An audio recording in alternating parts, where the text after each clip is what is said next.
High, good morning. আজ সকাল সকাল ধান সেদ্ধ করছি। এই যে আজকে ধান সেদ্ধর কাজ চলছে আমার। বর্ণা হাই করে দাও।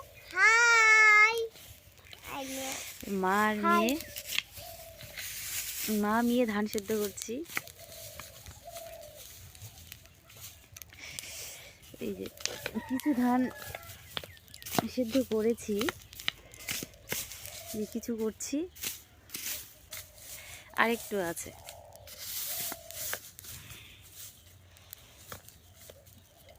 বাতাস, চোখে ধোঁয়া লাগছে খুব।